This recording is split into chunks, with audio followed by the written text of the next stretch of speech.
My mom assigned me the ugly sister role at birth. When I got accepted to modeling school at 16, she broke my nose while I slept. My older sister Vanessa was born pretty. That's what my mom always said. Born pretty, lucky girl, blessed with good features. I was born 2 years later, and apparently that's when my mom's luck ran out. She'd tell people I was the smart one, which sounds like a compliment until you realize it's code for not pretty enough to be worth looking at. Growing up, Vanessa got dance classes and pageant entries and professional photo shoots for her bedroom wall. I got library cards and science kits and told to focus on schoolwork since I'd need a real career someday. When we went shopping, Mom would spend an hour finding Vanessa the perfect dress, then grab whatever fit me off the clearance rack without even asking if I liked it. At family dinners, relatives would gush over Vanessa's hair and eyes and smile, then turn to me and say things like, "Well, you're very smart, aren't you?"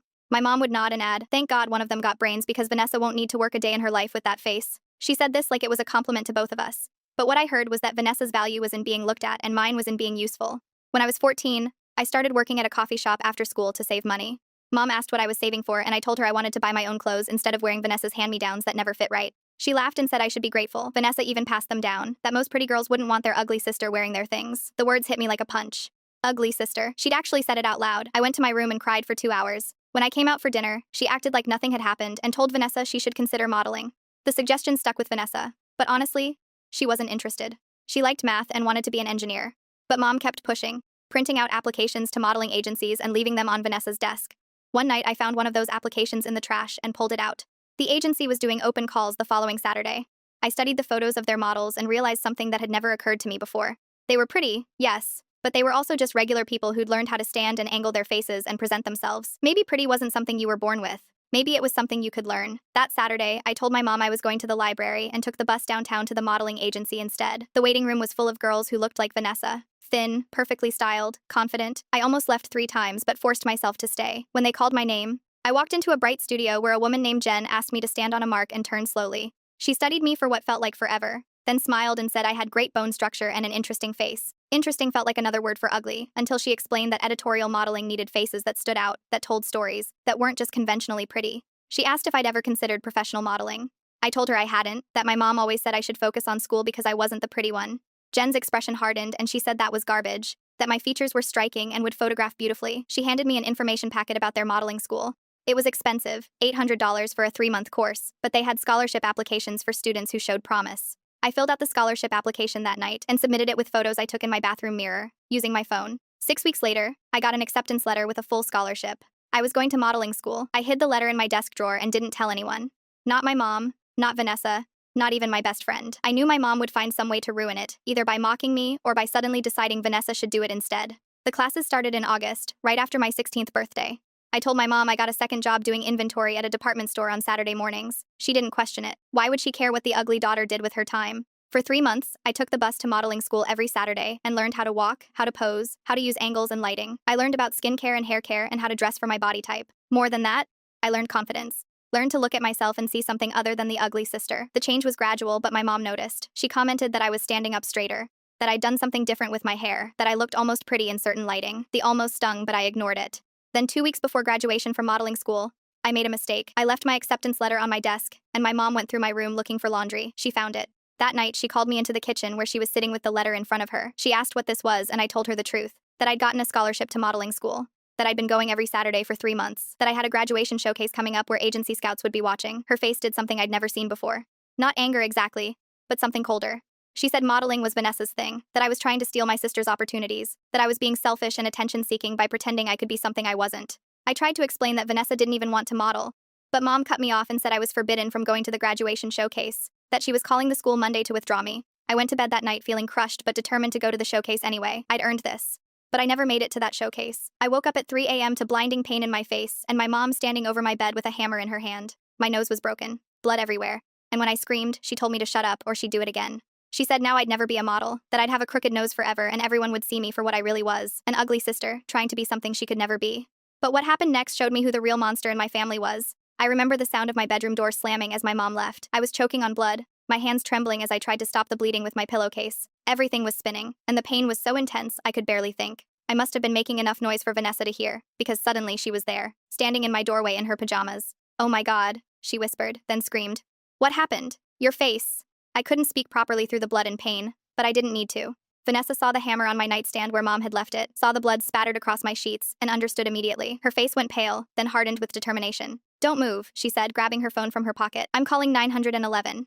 I heard her voice shaking as she spoke to the dispatcher, describing my injuries, telling them my mother had attacked me. I'd never heard Vanessa sound so scared or so angry. When she hung up, she came back with a towel and ice wrapped in a washcloth. The ambulance is coming, she said, gently pressing the ice against my face. I'm so sorry this happened. Mom appeared in the doorway then, her face a mask of practiced concern. What's going on? Why are you calling an ambulance? You know exactly what happened, Vanessa said, positioning herself between me and our mother. You did this to her. She fell out of bed, Mom said smoothly. I heard the noise and came to check on her. She must have been having a nightmare. I tried to speak but could only manage a pained groan. Vanessa stood her ground. They're going to find your fingerprints on that hammer, she said. They'll know. The ambulance arrived within minutes, paramedics rushing into my small bedroom with equipment and questions. The emergency room was a blur of bright lights and concerned faces. A doctor with kind eyes documented every injury, taking photographs and asking gentle questions I could barely answer through the pain medication. This is a deliberate injury, I heard him tell someone outside my room. Call the police. 2 officers arrived while a nurse was cleaning dried blood from my hair. They spoke to the doctor first, then came to interview me. I told them everything. The modeling school, the scholarship, my mother finding the letter, and waking up to the hammer. She's lying, Mom insisted from the hallway, where another officer was speaking with her. She fell out of bed during a nightmare. I would never hurt my daughter. The police asked to search our house, and Mom had no choice but to agree. They found the bloody hammer with her fingerprints. They found the modeling school acceptance letter. They found everything. A detective named Rivera sat with me later that morning, a notebook open on her lap, her eyes serious but gentle. I need you to tell me if this was the first time your mother hurt you, she said. I hesitated, then shook my head. The first time physically, but she's been hurting me in other ways my whole life. Detective Rivera nodded, encouraging me to continue. I told her everything, how Mom had designated me the ugly sister from birth, how she'd created a hierarchy based on appearance, how she'd systematically undermined my self-esteem while elevating Vanessa's based solely on looks. She made sure I knew my place, I said, my voice hollow, that I wasn't worth looking at, that my only value was in being useful. In the next room, I could hear Vanessa giving her own statement. Through the thin hospital curtain, her voice carried clearly. I never wanted to model, she was saying. Mom pushed that on me because she thought I was pretty. She's been doing this to both of us our whole lives, putting me on a pedestal and making my sister feel worthless. I didn't realize how bad it was until now. Child Protective Services arrived that afternoon. A woman with a clipboard explained that neither of us could go home with our mother. She'd been arrested for felony assault and child abuse. Do you have any relatives who could take you in? She asked. Our aunt, Vanessa said immediately. Mom's sister. They don't speak because Aunt Catherine always said Mom was too obsessed with appearances. As they were making arrangements, Jen from the modeling agency appeared at my hospital room door, her expression a mix of shock and determination. I came as soon as I heard, she said, approaching my bed carefully. The scholarship still stands. When you're healed, whenever you're ready, we'll be waiting for you. She reached out and gently squeezed my hand. What your mother did was monstrous, but it doesn't define you. You have a future in this industry if you want it, not despite your differences, but because of them. For the first time since waking up to that hammer, I felt something other than pain and fear. I felt hope. The fluorescent lights of the courthouse hallway made everything look sickly and unreal. 2 weeks after waking up to a hammer smashing into my face, I sat on a hard wooden bench beside Vanessa, waiting for my mom's arraignment hearing to begin. Felony assault and child abuse, Aunt Catherine whispered, reviewing the charging documents. They're not going easy on her. I touched my face gently, feeling the bandages and swelling beneath my fingertips. The first reconstructive surgery had been 3 days ago, just enough to stabilize my shattered nasal bones and cartilage. The doctor said I'd need at least 2 more operations to restore full breathing function, with no guarantees about appearance. Living with Aunt Catherine was like stepping into an alternate universe. Her house wasn't fancy, but it was warm and cluttered with books and plants. She had photos of Vanessa and me on her refrigerator, candid shots from the few times Mom had allowed us to visit, pictures where we were laughing or making silly faces, not posed, perfect images like the ones Mom kept. Your mom and I haven't spoken in years, Aunt Catherine told us that first night. I couldn't stand watching what she was doing to you girls, the way she ranked you based on looks. I tried to intervene once, and she cut me off completely. The prosecutor, Miss Reeves, approached us in the hallway, her heels clicking against the tile floor. The judge is ready. Remember, this is just the formal charging. You don't have to say anything today. As we entered the courtroom, I saw my mom for the first time since that night. She sat beside her lawyer in a modest gray dress that looked nothing like her usual stylish outfits. Her hair was pulled back simply, her face bare of makeup. She'd transformed herself into a concerned mother, not the beauty-obsessed woman who'd taken a hammer to her daughter's face. When she spotted me, her eyes widened at the sight of my bandaged face. For a split second, I thought I saw regret flicker across her expression. Then her lawyer leaned over and whispered something, and her face settled into a mask of wounded dignity. The hearing itself was brief. Mom pleaded not guilty to all charges. Her lawyer, a slick man in an expensive suit, requested reasonable bail, arguing that she was a devoted mother who had never been in trouble before. Your Honor, Miss Reeves countered. The defendant attacked her sleeping child with a hammer because the victim had received a modeling scholarship. This was a premeditated act of violence designed to permanently disfigure the victim out of jealousy and control. The judge set bail at $250,000. Mom's lawyer immediately posted bond. I saved you, read the first letter Mom sent from home while awaiting trial. You would have been humiliated at that showcase. They would have laughed at you, rejected you. I protected you from that pain. Aunt Catherine found me crying in the bathroom after reading it. She took the letter, scanned it quickly, then tore it into tiny pieces. That's not love, she said firmly. That's control disguised as protection. The next day, Jen from the modeling agency visited our new home. She brought a portfolio of photos, models with unique features, scars, asymmetrical faces who'd found success in editorial work. We're doing a special photo shoot next month, she explained. A series about redefining beauty. We'd like you to be part of it, whenever you're ready. I stared at the photos, these beautiful people who didn't fit conventional standards but commanded attention through their uniqueness. Even with my face like this, especially with your face like this, Jen said. Your story matters. And honestly, once the swelling goes down, those cheekbones are going to be even more striking. Meanwhile, Vanessa was blossoming in ways I'd never seen before. Free from Mom's constant pressure to be the pretty one, she'd applied to a summer engineering program at the state university. Mom would hate this, she said, showing me the acceptance letter. She always said math would give me wrinkles from concentrating too hard. We laughed, but there was pain beneath the humor. Years of programming didn't disappear overnight. The media got hold of our story 3 weeks after Mom's arrest. A local reporter recognized her name from the court docket and started digging. The headline in the Tribune read, "Mother breaks daughter's nose to prevent modeling career." Suddenly, reporters were calling Aunt Catherine's house, camping outside, trying to get photos of my bandaged face. One morning, I opened the front door to find 3 camera crews on the lawn. "Is it true your mother called you the ugly sister?" a reporter shouted.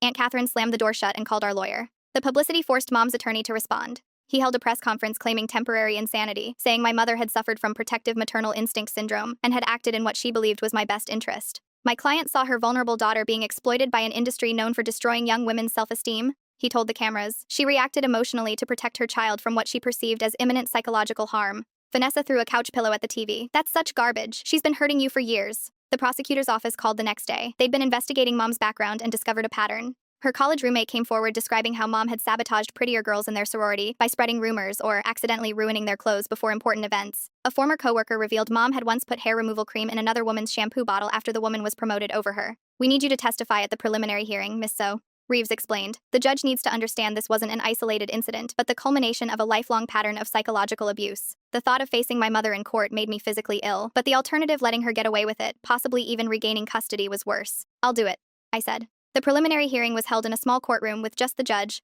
attorneys, and witnesses. Mom sat at the defense table, still playing the role of concerned mother in modest clothing.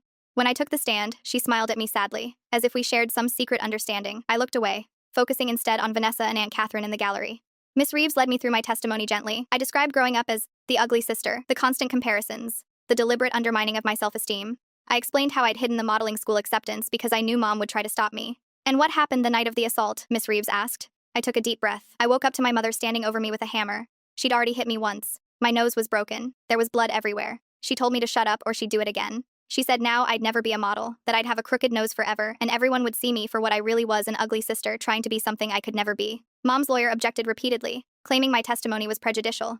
The judge overruled him each time. During cross-examination, Mom's lawyer tried to paint me as a jealous sister who'd fabricated years of abuse for attention. "Isn't it true that you were envious of your sister's natural beauty? That you resented your mother for acknowledging the reality that your sister was simply more suited to modeling?" Before I could answer, the judge interrupted. "Counsel, the victim is a minor who suffered a violent assault. Watch your tone."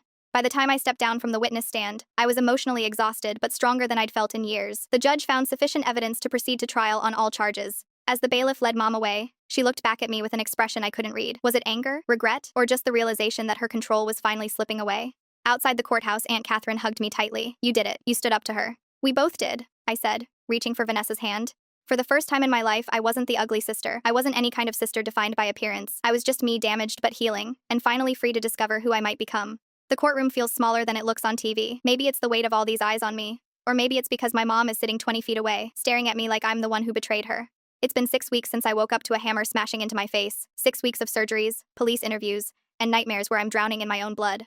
Today is the first day of her trial, and I can't stop my hands from shaking. The state calls Samantha Miller to the stand, the prosecutor announces, and suddenly my legs are moving without my permission, carrying me past the gallery where Vanessa and Aunt Catherine sit with matching worried expressions. As I take the oath, I catch my mom's eye. She's wearing a modest navy dress with a white cardigan, the perfect picture of a concerned mother. Nothing like the woman who stood over my bed with a hammer, telling me I'd never be pretty enough to model.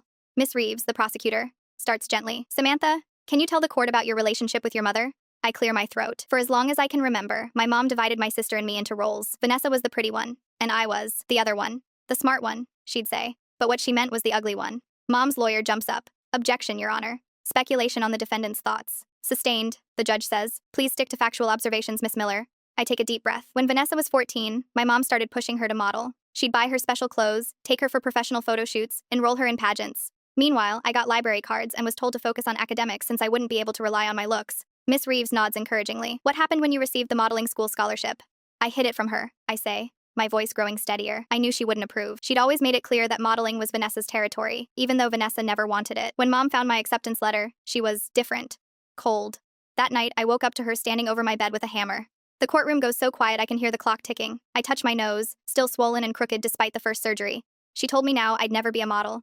I continue, that I'd have a crooked nose forever, and everyone would see me for what I really was, an ugly sister trying to be something I could never be. After I finish testifying, Miss Reeves calls Jen from the modeling school. She walks to the stand confidently in a tailored blazer, her portfolio tucked under her arm.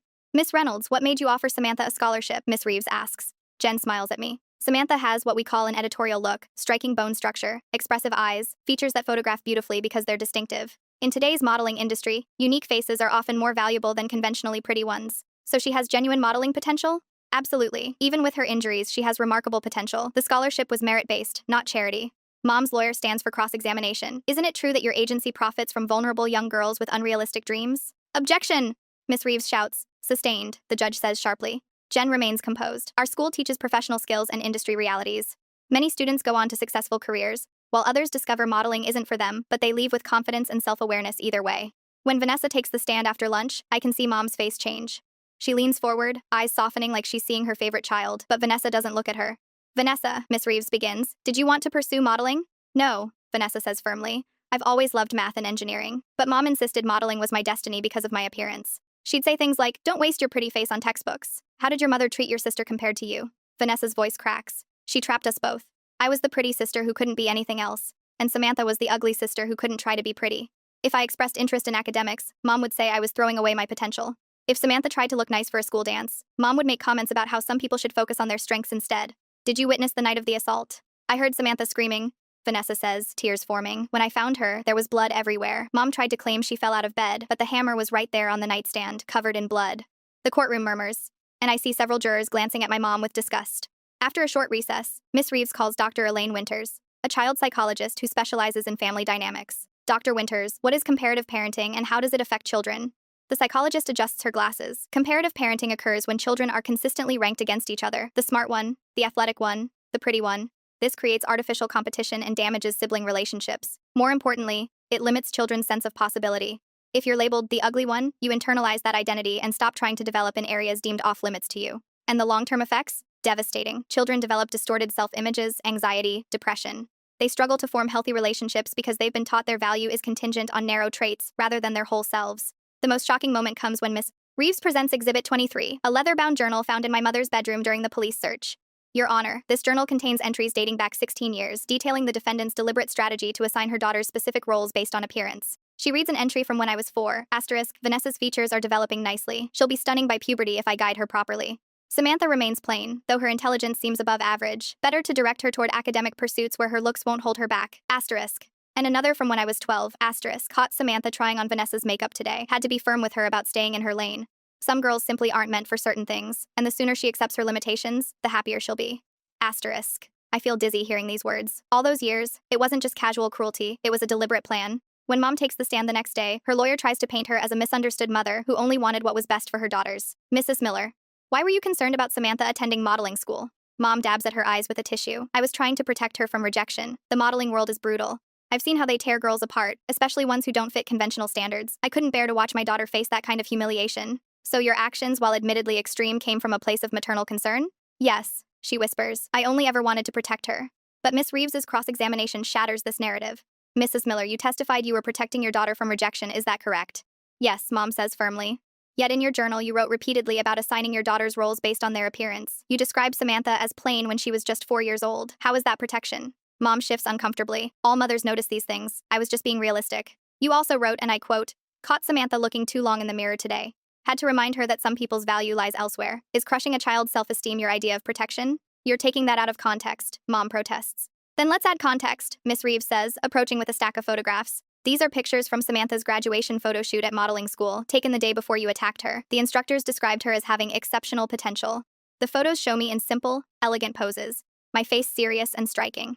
I barely recognize myself, not because I look beautiful in a conventional way, but because I look confident, powerful, like someone who knows her own worth. Mom stares at the photos, and something in her expression cracks. She wasn't supposed to be the pretty one, she whispers, then immediately looks horrified, as if she hadn't meant to say it aloud. The courtroom erupts in murmurs. Her lawyer tries to call for a recess, but it's too late. The mask has slipped. No further questions, Ms. Reeves says quietly. The jury deliberates for just 4 hours before returning their verdict. I hold Vanessa's hand so tightly, my knuckles turn white as the foreman stands. On the charge of felony assault, we find the defendant guilty. On the charge of child abuse, we find the defendant guilty. Mom doesn't cry or scream. She just sits there, staring straight ahead as if she still can't understand how her careful system fell apart. As the bailiff leads her away, she turns to look at me one last time.